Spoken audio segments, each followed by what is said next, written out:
Latest எபிசோடுகளை விளம்பரங்களே இல்லாமல் காணுங்கள்.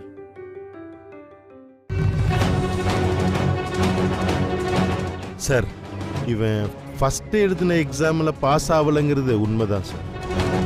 அதை நான் மறுக்கல சார்.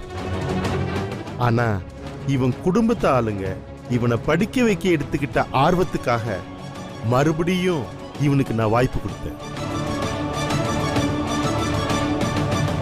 திரும்பவும் ஒரு நேர்முக தேர்வு வச்சேன். அதுல நான் கேட்ட கேள்விக்கு இவன் கரெக்டா பதில் சொல்லி அவன் தகுதியை நிரூபிச்சான். அதனால அவனுக்கு நான் சீட்டு கொடுக்க ஒத்துக்கிட்டேன். என்ன சார், புதுசா ஏதோ கதை சொல்றீங்க? நீங்களே இவனுக்கு இன்டர்வியூ வச்சதா இருக்கட்டும், இவன் சரியா பதில் சொன்னாங்கிறதுக்கு என்ன ஆதாரம் இருக்கு? சொல்லுங்க சார், சாட்சி யாரு? இவன் கரெக்டான பதில் தான் சொன்னான்னு எங்களுக்கு எப்படி தெரியும்? சார், இதெல்லாம் நம்புற மாதிரியா இருக்கு? இவரு கேள்வி கேட்டாராம், அவர் அதுக்கு பதில் சொன்னாராம். சார், இவங்க சொல்ற கதையை நாம நம்பிட்டு இருந்தோம். தேவையில்லாம நமக்கு தான் யூனிவர்சிட்டில இருந்து ப்ராப்ளம் வரும். முதல்ல இவனை காலேஜை விட்டு வெளியே அனுப்புங்க சார்.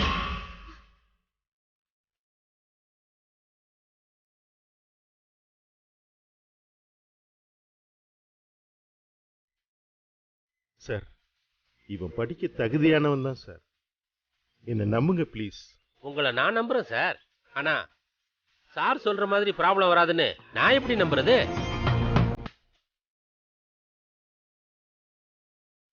இப்போ யூனிவர்சிட்டி நம்மள கேள்வி கேட்காம இருக்கணும்னா நாம என்ன பண்றது? அதை சொல்லுங்க.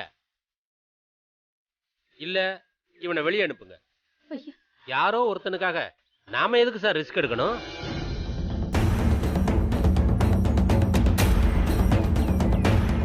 அவன் படிப்புல அவனோட எதிர்காலம் மட்டும் இல்லை, ஒரு குடும்பத்தோட அஸ்திவாரமே இருக்கு. ஒரு அம்மாவோட வைராக்கியம் இருக்கு, ஒரு மனைவியோட கனவு இருக்கு, ஒரு குடும்பத்தோட கௌரவம் இருக்கு. என்ன நம்புங்க சார், இவன் திறமையானவன் தான் சார். இவன் மேல உங்களுக்கு இருக்கிற நம்பிக்கை எங்க எல்லாருக்கும் இருக்கணும்ல, அதுக்கு என்ன பண்ணலாம்? சார், நான் வேணா ஒரு ஐடியா சொல்றேன்.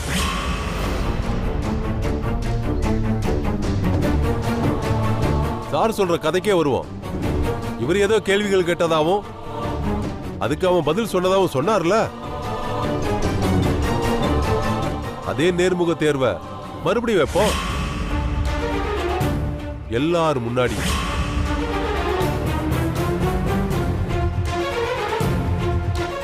காலேஜில் உள்ள ஒட்டுமொத்த ஸ்டாஃபுக்கு முன்னாடியும் கேள்விகள் கேட்போம். ஆனா இந்த தடவை கேள்விகளை நான் தான் சூஸ் பண்ணுவேன்.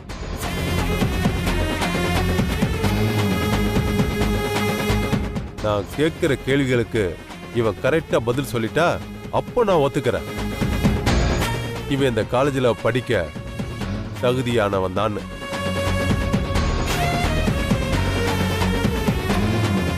என்ன சார், நான் சொல்றது சரிதானே? நான் கேட்கிற கேள்விகளுக்கு உங்க ஸ்டூடெண்ட் கரெக்டா பதில் சொல்லிடுவார்ல?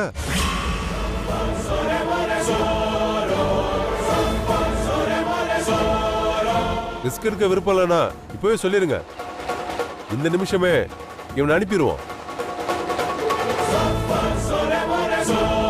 இல்ல வீணா இந்த சபையில அசிங்கப்பட வேண்டியிருக்கும். என்ன சார், அவர் சொல்ற ஐடியா உங்களுக்கு ஓகேவா?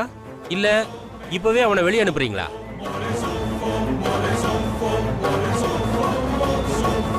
இதுக்கு நான் சம்மதிக்கிறேன்.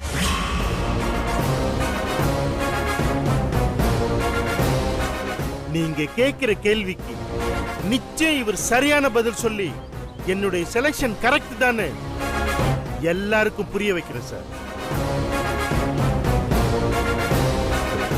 அப்ப தெரியும் சபையில யார் அசிங்கப்பட போறாங்க. சரி சரி, இதுக்கு மேல இதை பத்தி ஆர்கியூமெண்ட் பண்ண வேண்டாம். இன்னும் 2 நாள்ல எக்ஸாம். நீங்க அதுக்கான கேள்விகளை ப்ரிப்பேர் பண்ணுங்க. Yes sir. நீங்க எல்லாரும் போலாம்.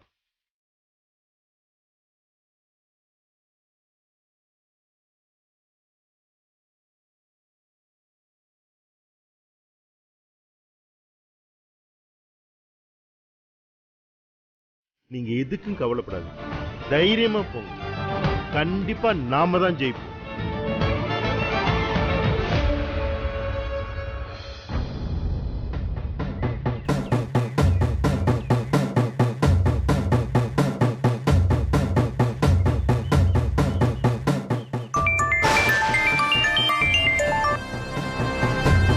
சொல்லுங்க. மேடம், நீங்க சொன்ன மாதிரி நல்லபடியா தான் போயிட்டு இருந்துச்சு. ஆனா கடைசி நேரத்துல அந்த ஹெச்ஓடி உள்ள பூந்து காரியத்துக்கு எடுத்துட்டா மேடம். இல்லைன்னா அந்த செந்தில் பையல காலேஜை விட்டு வெளியே துரத்திருப்பேன். என்ன சொல்றீங்க? நீங்க ஒன்னும் பதட்டப்படாதீங்க. இப்போ ஒண்ணு கட்டு போல. அவன் இந்த காலேஜை விட்டு வெளியில போற நாள் தான் தள்ளி போயிருக்கு. மற்றபடி அவன் வெளியில போறது உறுதி. அவனுக்கு இன்னும் 2 நாள்ல எக்ஸாம். அதுல அவன் பாஸ் ஆனாதான் படிக்க முடியும். ஒருவேளை அவன் பாஸ் ஆயிட்டானா? மேடம், எப்படி முடியும்? கேள்வி கேட்க போறது நான் தானே. சரி, நீங்க கஷ்டமா கேள்வியை ரெடி பண்ணுங்க. நான் அவனை படிக்க விடாம என்ன பண்ண முடியுமோ அதை நான் பாத்துக்கிறேன். அமுதா, சவாலா விடுற சவாலு உனக்கு இருக்குடி.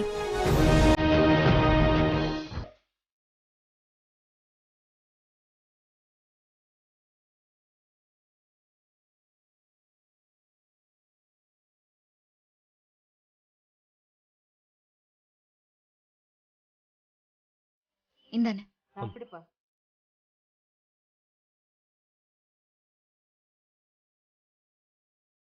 இல்லை மாப்பிள, இப்ப என்ன மறுபடியும் பரீட்சையில பாஸ் பண்ண அப்படிதானே? என்ன மாமா இப்படி ஈஸியாக சொல்லிட்டீங்க? இன்னும் 2 நாள் தான் டைம் இருக்கு. டெஸ்ட் வைக்க போகிறது எனக்கு பிடிக்காத வாத்தியார். எனக்கு அவருக்குமே ஆகாது. இதில் எனக்கு சப்போர்ட் பண்ண ஹெச்ஓடிக்கும் அவருக்கும் சுத்தமாக ஆகாது. எந்த பாடத்துலேருந்து எவ்வளோ கஷ்டமான கேள்வி கேட்க போகிறாரோ. அவரோட எண்ணமெல்லாம் என்னை திரும்ப படிக்க விடாமல் பண்ணணுங்கிறதுல தான் இருக்கும். இல்லை, இதெல்லாம் அந்த வாத்தி போய் செய்யற வேலை இருக்காதுடா. இதுக்கு பின்னாடி ஒரு சதி கூட்டமே இருக்குடா. பின்னாடி யார் இருக்காங்கிறதுலாம் இப்போ முக்கியம் இல்லை. சிந்தர் இந்த பரீட்சையில் கண்டிப்பாக பாஸ் ஆகி மறுபடியும் காலேஜில் சேரணும். அதான் ரொம்ப முக்கியம். மாப்பிள்ள, இதை நீங்கள் என் தங்கச்சி அமுதாக்காக கண்டிப்பாக செஞ்சே ஆகணும்.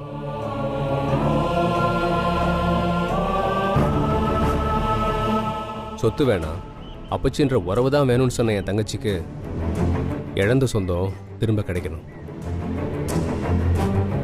உங்கள் அம்மாவும் என் தங்கச்சியும் தங்களோட எதிர்பார்ப்பையும் கனவையும் உங்கள் மேலே அதிகமாக வச்சுருக்காங்க. அதனால தான் நீங்கள் வாத்தியார் இல்லைன்னதும் அவங்க ஏமாந்து உங்களை வெறுக்க ஆரம்பிச்சிருக்காங்க. ஆனால் எனக்கு அப்படி இல்லை மாப்பிள்ள. நீங்கள் எப்படி இருந்தாலும் நான் ஏற்றுக்க தயாராக தான் இருக்கேன். எனக்கு உங்கள் நல்ல மனசு என்றைக்குமே ரொம்ப பிடிக்கும்.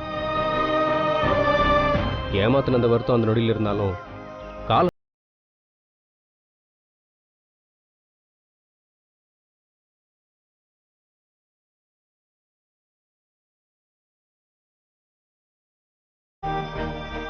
நீங்க படிச்சு வாத்தியார் ஆகிறதுல தான் இருக்கு.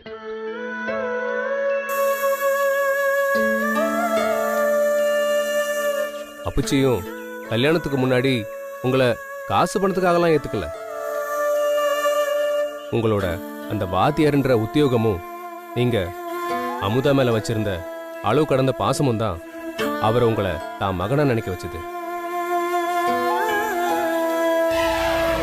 அதெல்லாம் தலைகெல்லாம் மாறினது நீங்க சொன்ன அந்த ஒரு பொய்யினால தான்.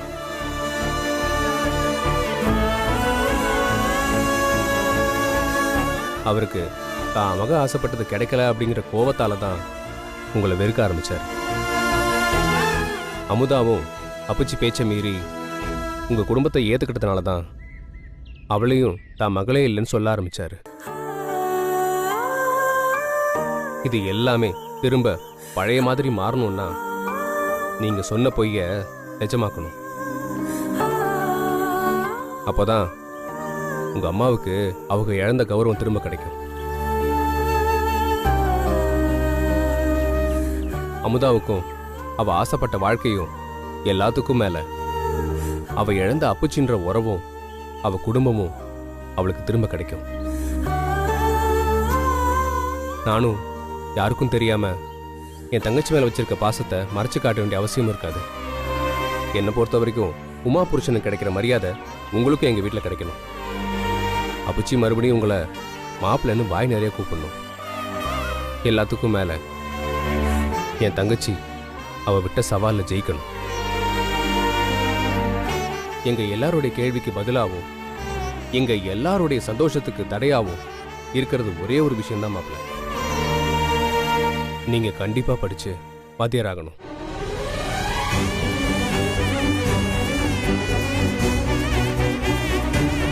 இது எதையும் நான் கட்டளையாலாம் சொல்லல, ஒரு வேண்டுதலா தான் உங்க முன்னாடி வைக்கிறேன்.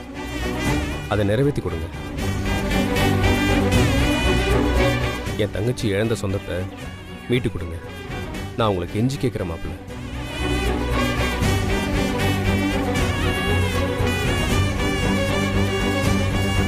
ஆமாண்ணே, எல்லாரும் திரும்ப திரும்ப ஒரே விஷயத்த மறுபடியும் சொல்றதா நினைக்காத. நீ எப்படியாவது கஷ்டப்பட்டு படிச்சு வாத்தியார் ஆயிடுன. அண்ணமண்டி அவங்க விட்ட சவால்ல ஜெயிக்கணும். அவங்க நம்ம குடும்பத்துக்காக பட்ட கஷ்டம்லாம் போதும்னு. படிச்சு பாஸ் ஆயிருன. டேய் மாணிக்கம், என் ஒருத்தியோட வைராக்கியமா இருந்த ஒரு விஷயம் இப்ப எல்லாருடைய ஆசையாவும் சந்தோஷமாவும் சவாலாவும் மாறிப்போச்சு. இவன் பரீட்சை பேப்பர்ல எழுத போற பதில் தான் எல்லாரோட எதிர்காலத்துக்கான விடை இருக்கு. அவனை ஒழுங்கா படிச்சு பாஸ் ஆகி வாத்தியாராக சொல்லு.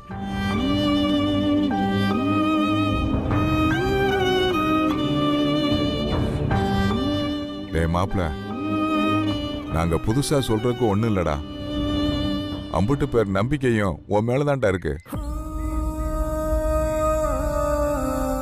ஐயா, எங்களை ஏமாத்திராத ஐயா. நாங்க எல்லாரும் என்னைக்கு உனக்கு துணையாத்தான் இருப்போம். நீ எப்பாடாவது பட்டு படிச்சு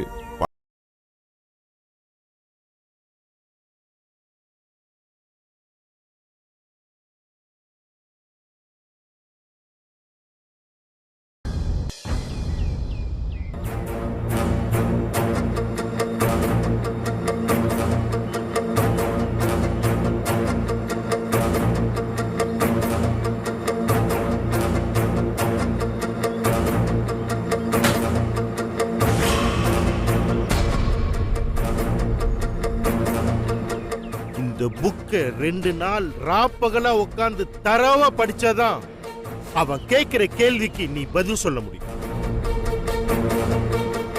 ஏற்கனவே அவன் கேள்வி ரொம்ப கஷ்டமா இருக்கு. இதுல ஏ மேலையும் ஓ மேலையும் இருக்கிற கோவத்துல இன்னும் கஷ்டமான கேள்வியை தான் கேட்பான். அதுக்கு நீ தரவா படிச்சு ரெடியானதான் பதில் சொல்ல முடியும். இது செந்தில், நான் உனக்காக மட்டும் சொல்லல, இதுல என்னுடைய மரியாதை அடங்கிடும். உங்க அம்மாவோட ஆசைக்காக நீ வாத்தியார் ஆகணும்னு படிக்கிற மாதிரி நடிச்ச. நீ உன்னோட ஆசைக்காக இவன் வாத்தியார் ஆகணும்னு ஏன் முன்னாடி வைராக்கியமா வந்து நின்ன. அதுவே உன் குடும்பத்துக்கு முன்னாடி சவாலா மாறிடுச்சு. இப்ப இதுல என்னோட மான பிரச்சனையும் சேர்ந்துருக்கு. பாரமுத இவன் மட்டும் ஒழுங்கா படிச்சு பாஸ் ஆகலைன்னா என்னுடைய கேரியர்ல அது ஒரு மிகப்பெரிய பிளாக் மார்க் ஆயிடும். இவ்வளவு நாள் நான் சம்பாதிச்ச பேரு கெட்டு போயிடும். என்னுடைய நேர்மைக்கு அவ பேர் தான் வந்து நிற்கும். நான் எடுத்த முடிவு தப்புன்னு எனக்கே என் மேல வருத்தம். ஒருத்தனோட படிப்பு எத்தனை பேர் வாழ்க்கையில சிக்கலை கொண்டு வந்திருக்குன்னு பாரு. அத மனசுல வச்சுக்கிட்டாது படி. அப்படியெல்லாம் உங்களை அவமானப்படுத்த விட்டுற மாட்டோம் சார். அவங்க நிச்சயமா பாஸ் ஆயிருவாங்க. ஏயா, உன் பொண்டாட்டி இப்ப கூட உனக்காக பேசிட்டு இருக்கு. நீ என்னமோ இதுக்கும் உனக்கும் சம்மந்தம் இல்லாத மாதிரி நின்னுட்டு இருக்கிற. நீ என்ன காப்பாத்திடுவல்ல? தலையை ஆட்டாத. நேரத்தை வீணடிக்காம படிக்கிற வேலையை பாரு. போ.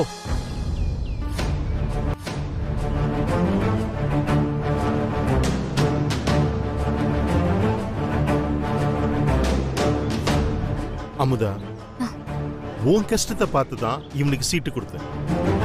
அந்த நம்பிக்கையை அவன் காப்பாத்துவானா? சார், என்ன மன்னிச்சிருங்க. என்னாலதான் உங்களுக்கு தேவையில்லாத கெட்ட பேரு. இப்ப எல்லார் முன்னாடியும் பதில் சொல்ற மாதிரி ஆயிடுச்சுல்ல. அதை விடு அமுதா. எனக்கு பயமே இவன் பாஸ் ஆயிடுவானுங்கிறது தான். என்ன சார், நீங்களே இப்படி சொல்றீங்க? ஆமா அமுதா, அவன் கேட்கிற கேள்வி அவ்வளவு கஷ்டமா இருக்கும். நல்லா படிக்கிறவங்களே பதில் சொல்ல முடியாம தவிப்பாங்க. இதுல உன் புருஷன் எப்படி பதில் சொல்ல போறான்னு தெரியல. அவனுக்கு நான் சீட்டு கொடுத்ததே உன்னோட வைராக்கியத்துக்காக தான்.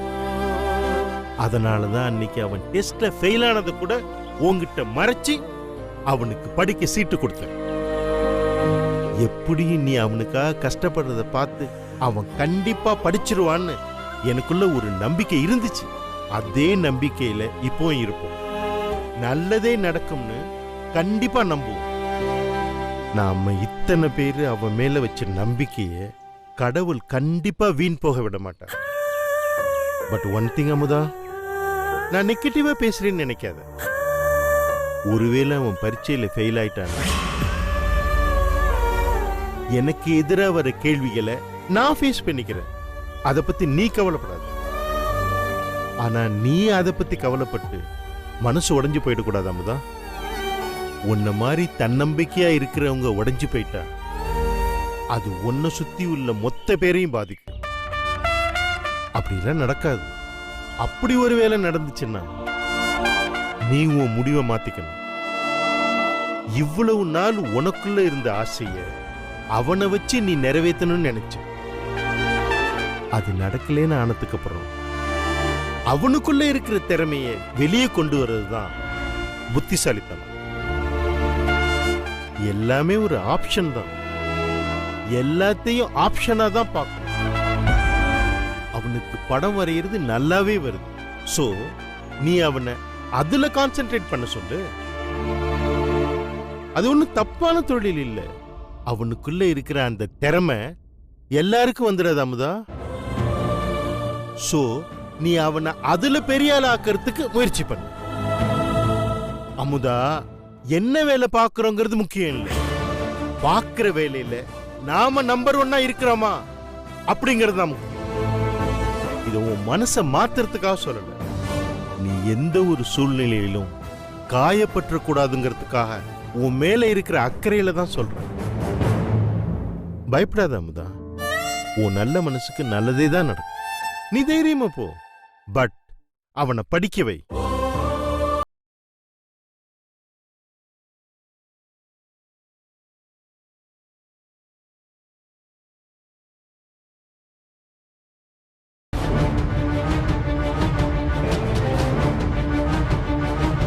போலாம்.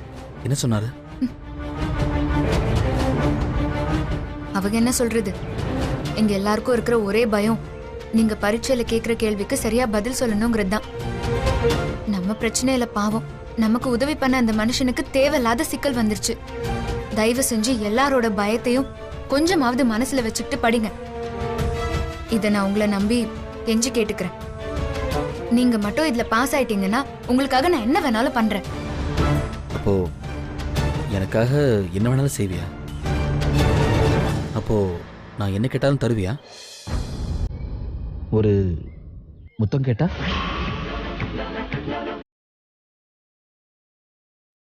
பாஸ் பண்ணா பாஸ் பண்ணிருவேன். சொன்ன மாதிரி முத்தம் தருவியா? நீங்க ஒழுங்கா படிச்சு எங்க எல்லார் பேரையும் காப்பாத்தினீங்கன்னா நான் சொன்னது நடக்கும்.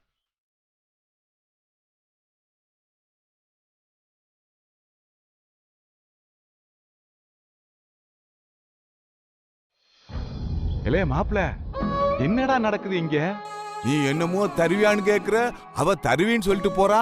என்ன 2 பேருக்கும் ஜாயிண்ட் ஆயிருச்சா? அட நீ வேற மாமா, மல்லிப்பூக்கும் அல்வாக்கும் மயங்குற ஆளாவ.